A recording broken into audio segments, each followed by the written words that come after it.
कर थोड़ा तो करना पड़ेगा ना बेटा। और जिस इंस्टेंट पे तुम्हारे दिमाग में आता है ना, स्टार्ट करने से पहले सोचना था, जर्नी तुम स्टार्ट कर चुके हो। तो जब तुमने प्रिपरेशन स्टार्ट कर दिया, तुम 6 घंटे का लेक्चर देख रहे हो, अपना पूरा टाइम दे रहे हो, तुम लगातार करते रहोगे ना, तो नहीं होने का सवाल ही उत्पन्न नहीं होता है। मतलब ही नहीं है 6 महीने की बात है, 7 महीने की बात है, आ जाने मेरे पास, मैं दूंगा नौकरी तुम्हें। तो लेंथी नहीं हो गया? हो गया, हो गया। अरे भाई थोड़ा तो फिजिक्स की तो इज्जत कर थोड़ा तो करना पड़ेगा ना बेटा।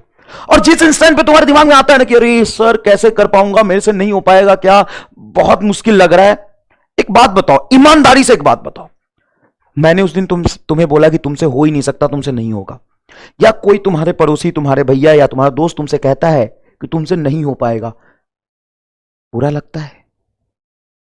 अंदर से ऐसा नहीं लगता कि गोली मार दूंगा, ऐसे कैसे बोल सकता है मुझे?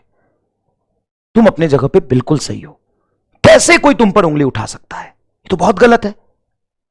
सिमिलरली जब तुम खुद पे ही उंगली उठाते हो कि मेरे से हो पाएगा कि नहीं हो पाएगा, बहुत डर लग रहा है, बहुत मुश्किल हो रहा है, टाइम मैनेज नहीं हो रहा है, इतने सवाल सर करा देते हो, बहुत मुश्किल है, क्या उस समय तुम्हें बुरा लगता है? नहीं, उस समय तो तुम्हें डिमोटिवेशन होता है, उस समय तो तुम परेशान होते हो, उस समय तुम्हें बुरा नहीं लगता, उस समय तुम्हें यह मन नहीं करता कि अपने आप को गोली मार दूंगा, मेरा दिमाग मेरे से कैसे सवाल पूछ रहा है कि तेरे से होगा कि नहीं होगा, मेरे पे कैसे शक कर रहा है। उस समय तेरा ऐसा मन तो नहीं करता? ये गलत है ना। कभी भी सेल्फ डाउट मत करो, कभी भी तुम्हारे दिमाग में यह नहीं आना चाहिए कि तुम नहीं कर पाओगे या तुमसे नहीं होगा। एक्चुअल में तुम नीट जेई की तैयारी करने यहां पे आए हो तो यही सीखने आए हो कि गिव अप नहीं करना है। Never ever doubt on your self. ये बातें तब की है जब तुम्हें जर्नी स्टार्ट करने से पहले सोचना था। जर्नी तुम स्टार्ट कर चुके हो, अब तुम्हें गिव अप नहीं करना, सेल्फ डाउट नहीं करना, तुम्हें लड़ना है। अब लड़ने में क्या होगा पता नहीं, लेकिन तुम्हें लड़ना है। मान लो एक कुएं में कोई आदमी चला जाता है, अब उस कुएं से बाहर निकलना है, जाने के बाद सोच रहा है कि मैं निकल पाऊंगा कि नहीं। ये तो पहले सोचना था ना, कुएं में जाने से पहले। मान लो बहुत गहरा कुआं है और उसमें किसी चीज को लाने तुम नीचे चले गए पहले, अब तुम वहां जाकर सोचो जा मैं ला पाऊंगा कि नहीं ला पाऊंगा, ये तो बहुत मुश्किल लग रहा है। ये पहले सोचना था जाने से पहले। अब तुम चले गए हो ना, तो एट एनी हाउ या तो तुम जिंदा बचोगे नहीं तो ऊपर आओगे, मतलब सॉरी, या तो तुम मर जाओगे अंदर नहीं तो तुम ऊपर आओगे। दूसरा कोई ऑप्शन नहीं कि तेरे से होगा कि नहीं होगा। वहां पे ये मन में होता है कि या तो मैं ऊपर पहुंचूंगा नहीं तो मर जाऊंगा, दूसरा कोई ऑप्शन ही नहीं है। तो जब तुमने प्रिपरेशन स्टार्ट कर दिया, तुम 6 घंटे का लेक्चर देख रहे हो, अपना पूरा टाइम दे रहे हो, मेहनत कर रहे हो, तो यहां पे सेल्फ डाउट करने का स्कोप ही नहीं बचता है। तुम्हें बस करना है, अब दूसरा ऑप्शन ही नहीं है, करना है। और देखो जब भी तुम ये सोचते हो ना कि हो पाएगा कि नहीं हो पाएगा, अब तुम घुस तो गए हो, तुमको करना ही पड़ेगा। अब तुम सोच के अपना टाइम खराब करोगे और जो थोड़ा बहुत तुम पे इंप्रूवमेंट आ सकता है वो भी नहीं आएगा 4 महीने बाद। और मान लो कि तुम लगातार मेहनत किए जा रहे हो, गिव अप नहीं कर रहे हो, कर रहे हो, तो हमने हजारों ऐसे चोमू को देखे हैं जो डॉक्टर बनने के लायक नहीं था लेकिन वो डॉक्टर बना है। तो तुम्हें मैं यहां पे फिजिक्स सिखाने नहीं आया हूं, मैं तुम्हें सिखाने आया हूं नेवर गिव अप का एटीट्यूड। क्या लगता है इतने बच्चे जो संघर्ष कर रहे हैं, मेहनत कर रहे हैं, क्या वो 1 साल बाद सब डॉक्टर बन जाएंगे? नहीं, इंपॉर्टेंट भी नहीं है डॉक्टर बनना।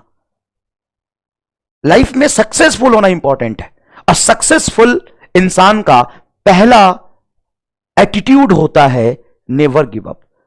तो तुम यहां से फिजिक्स सीख के नहीं जाओगे, तुम यहां से लड़ना सीख के जाओगे, तुम यहां से संघर्ष करना सीख के जाओगे, मेहनत करना सीख के जाओगे, टाइम मैनेजमेंट सीख के जाओगे, नेवर गिव अप का एटीट्यूड सीख के जाओगे, तुम यहां से प्रेशर झेलना सीख के जाओगे, तुम मेहनत करना सीख के जाओगे। और लाइफ में ना अल्टीमेटली यही सब काम आता है। कभी भी एंड नहीं है संघर्ष का, कभी भी खत्म नहीं होगा लाइफ में।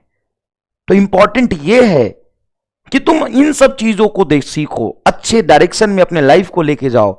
तुम रोज अपने इंप्रूवमेंट पे ध्यान दो। नहीं हो रहा ना डीपीपी का 10 में से 10 सवाल, 4 हो रहे हैं ना, इससे पहले तो 4 भी नहीं हो पा रहे थे, थोड़ा और मेहनत कर 5 हो जाएंगे, 6 हो जाएंगे। तुम्हें सबसे पहले अपने आप से कॉम्पीट करना है। लर्निंग एटीट्यूड रखो, सीखने की कोशिश करो, हमेशा आगे बढ़ो। और कौन, देखो भाई, इंसान हो, थोड़ी बुद्धि है, कलम है, हाथ है, समय है, और सबके पास 24 घंटे समय होता है। बस इतना सोच के करते रहो मेहनत, करते रहो मेहनत। जब देखो दूसरा ऑप्शन ही नहीं है, तुम कूद गए हो ना, 6 घंटे लेक्चर ले रहे हो ना, अब क्या ऑप्शन है तुम्हारे पास? अब यहां पे तुम अपना टाइम खराब करना शुरू कर देते हो, या डिमोटिवेट करना शुरू हो जाते हो, या और गिल्ट फील करना शुरू हो जाते हो। जब जब कुछ गलत करोगे, थोड़ा सा डिस्ट्रैक्ट होगे, टाइम कहीं खराब होगे, तो इसी तरीके से यहां पे 90% बच्चे पीछे छूट जाते हैं। तो ऑब्वियस सी बात है, थॉट आएगा कि हो पाएगा कि नहीं हो पाएगा। लेकिन जब तुम लगातार करते रहोगे ना, तो नहीं होने का सवाल ही उत्पन्न नहीं होता है। मतलब ही नहीं है कि तुमसे नहीं होगा। इंसान ही करता है, तुम भी इंसान हो, हम भी इंसान है। और लाइफ में कोई किसी को ये नहीं कह सकता है कि तुम कर पाओगे कि नहीं कर पाओगे, क्योंकि कब कौन कमाल करता है ना, ये तो सिर्फ भगवान को ही पता है, उस इंसान को भी पता नहीं होता। लेकिन मेहनत का रिजल्ट हमेशा मिलता है, और तुम्हारा किया हुआ मेहनत, संघर्ष, हमेशा कहता हूं मैं, दुनिया गोल है, तुम तक वापस जरूर आएगा, कहीं नहीं जा सकता। और मैं तो कहता हूं तू मेहनत कर, जान लगा के पढ़ाई कर, मेहनत कर, अपने आप को पूरा पूरा समर्पित कर दे फिजिक्स, केमिस्ट्री, बायोलॉजी पे। और कुछ ना होना तो 1 साल बाद मेरे पास आ जाना, 50,000 की नौकरी तो उसी दिन दे दूंगा मैं तुम्हें। लेकिन आज से लगातार उस समय तक मेहनत कर, सिर्फ मेहनत कर, सिर्फ मेहनत कर। 1 साल अपने आप को दे दे, क्योंकि skill is important, skill is important, सीखना इज इंपॉर्टेंट। तू कहता है 180 में से 180 कैसे आएगा, उसका सिर्फ स्ट्रैटेजी यही है, सिर्फ एक स्ट्रैटेजी है।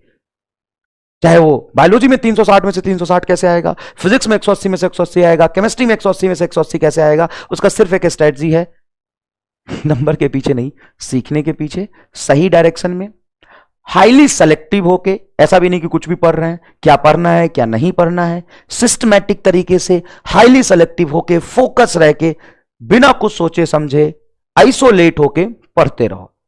यही जो मैंने 4-5 वर्ड बोले हैं ना, बस इसी पे फोकस करो। हाईली सेलेक्टिव मतलब रैंडम डायरेक्शन में नहीं जाना है, highly selective, highly disciplined, focused और पेशेंस रख के सिर्फ मेहनत करते जाओ, और कुछ नहीं चाहिए। आ जाना मेरे पास, 6 महीने की बात है, 7 महीने की बात है, आ जाने मेरे पास, मैं दूंगा नौकरी तुम्हें। लेकिन उस लायक तो बना अपने आप को, और बनाना बड़ा आसान है। जो तुम्हें टीचर्स पढ़ा रहे हैं उसके साथ चिपक के, जो कह रहे हैं, जो कह रहे हैं, समझा रहे हैं। और कई लोग कहते हैं 4 घंटे लग जाता है पढ़ने में फिजिक्स, लगाओ ना, पढ़ किससे रहे हो, इस पे बात भी तो डिपेंड करता है कितने घंटे लगेगा। तुम कहीं पढ़ रहे हो, तुमसे 1 घंटे में पढ़ ले रहे हो, तो ऑब्वियस सी बात है तुम 1 घंटे में, 1.5 घंटे में कंप्लीट कर ले रहे हो, और कहीं तुम 4 घंटे में कंप्लीट कर रहे हो, तो भाई ऑब्वियस सी बात है भारीपन है उसमें। तो ऐसी जगह फिजिक्स पढ़ रहे हो, अच्छी बात है कि तुम्हारे औकात से ज्यादा पढ़ाया जा रहा है, तुम संघर्ष करके आगे बढ़ोगे तो अच्छी बात है। मैं तो कहता हूं 5 घंटा लगाओ, पढ़ किससे रहो इस बात पर डिपेंड करता है। अच्छा है, अच्छा है, लगाओ, सब कुछ करो। और सुनो, कुछ जो कहता है ना, इसके लिए टाइम, उसके लिए टाइम, इसके लिए टाइम, वो पक्की बात है, हाईली डिसिप्लिन्ड वे में, हाईली सिस्टमैटिक तरीके से पढ़ाई नहीं कर रहा है, नहीं कर रहा हो पढ़ाई। जो पढ़ाई लगातार कर रहा होगा, सबके पास 24 घंटे होते हैं, तुम बाकी की लाइफ को मैनेज करो, सारा ध्यान सब कुछ लगा दोगे पढ़ाई पे, तो टाइम ही टाइम है। ऐसा कोई नहीं कह सकता कि टाइम नहीं होगा।